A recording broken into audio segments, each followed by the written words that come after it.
এ জয়রের মাছ দরকার আছে নি? এ ছাগলকা লাগাই দি হুরা লাসু গাছের মুয়াকা খাওয়াই দিছি। দেখছো রে তামসা? একখানা দুগা লাসু গাছের মুয়া লাগাইও শান্তি হই না। সেলিম কাকা, হ্যাঁ আই তো আপনার কাছে আইছি। ইয়া কইবা ক না কাকা, কোগা টেয়া দরকার হয়ে গেছে, কোগা টেয়া দিতে পারবেন নি কাকা? বাবুরে কিয়া কইতাম টেয়া হইছে অনগার নাই, ওই কত লাগবো ক না। কাকা বেশি নয়, 1030 করলে হইব। ইয়া কি কামের লাই ক না।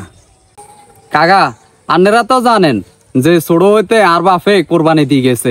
আয়ও 4-5 বছর বিদেশ করছি, যা টেয়া ইনকাম করছি বাজি বেগুন তো দেশে হারাই দিছি, আর কাছে কিচ্ছুই নাই বাজি।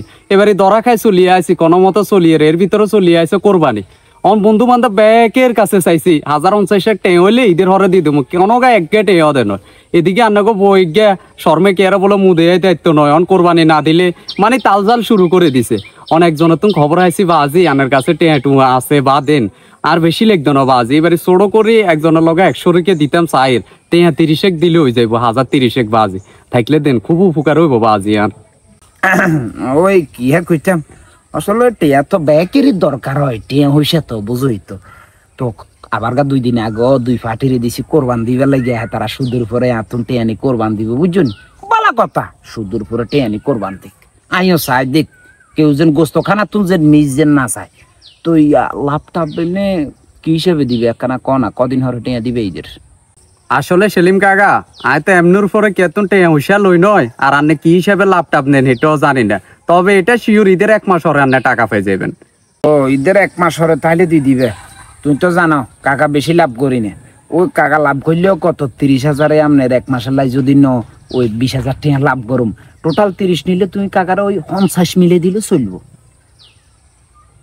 আসলে বাজি বিপদে যেহেতু পড়ে গেছি, তো অঙ্গা কি রুম আনেগো যে নিয়ম এ নিয়ম তো রাখতে হইব।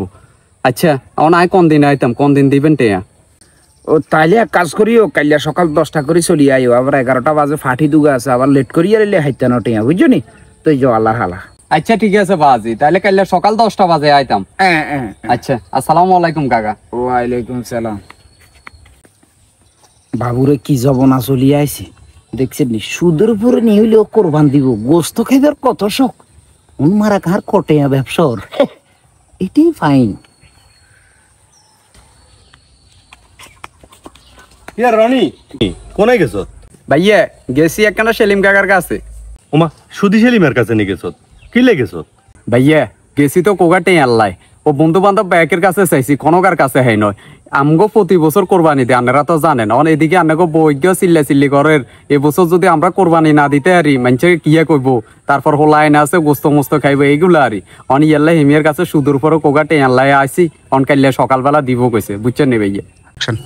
হুন রনি তোরা একার কথা কই, এই যে সুদের উপর টাকা লই, ঘুষ খাই, সালিশ বাণিজ্য করি, তারপরে দেনা থাকি, যদি কোরবানি দে আর তো মনেও না ওই কোরবানি কবুল হইব। নিজের হক হালাল ইনকাম করে যদি কোরবানি দে, ওই কোরবানি আল্লাহ হয়তো কবুল করিব। তো এত লোক দিয়াই কোরবানি দিবার তো দরকার নাই। সুদের পেটে আলোই তোর কি যে এটা তো গোস্ত খাই বেললাই, তুই কোরবানি দেওয়ারি, এই কোরবানি দিবার দরকার নাই। কি এখন ভাই বুঝি সুদের উপরে টেঁ আলোয় কোরবানি দিলে কোরবানি হইতো নয়, তুই দুনিয়ার ব্যাকে দেন না। আরে বেড়া ব্যাকে দেখ না, তুই ব্যাকে চিন্তা করি লাভ আছে নে, এটা তো হয়তো অনেকে জানেও না। কোরবানি আল্লাহ রহমতে ইনশাল্লাহ আল্লাহ যদি তৌফিকে দে, আগামীবার আয়ও কোরবানি দিমু সুদের ফে। তবে সুদের ফে টেঁয়ালো কোরবানি দিতাম নয়, টেঁয়াগুন লইবার দরকার নাই। ইনশাল্লাহ আল্লাহ যদি তৌফিকে দে, আগামীবার হালাল ইনকাম করি, ইনশাল্লাহ আমরা কোরবানি দিমু। আচ্ছা ঠিক আছে ভাইয়া, আয় তো এটা করতে দিতাম না, আয় আন্নের কথা বুঝছি, যাতে যাই কক আয় এই বছর কোরবানি দিতাম না। 1 বছর কষ্ট করুম, সামনের বছর আয় ইনকাম করি, আয় কোরবানি দেবো আল্লাহ যদি বাঁচা। হুন ভাই, আমরা সুদের টেঁয়া আর ঘুষের টেঁয়া দিয়ে কোরবানি দিতাম না। আল্লাহ যদি আঙ্গ তৌফিকে কুলায়, আমরা হকালি টেঁয়া দি আগামীবার কোরবানি দিমু। চল মন খারাপ করিস না, সাহানি খামু কেন, চল। কোরবানি দেওয়াটা বড় বিষয় না, বড় বিষয়টা হচ্ছে যে টাকা দিয়ে আপনি কোরবানি দিতেছেন ওই টাকাটা হালাল কিনা। ভিডিওটা ভালো লাগলে একটা কমেন্টস করে জানাবেন। ধন্যবাদ সবাইকে।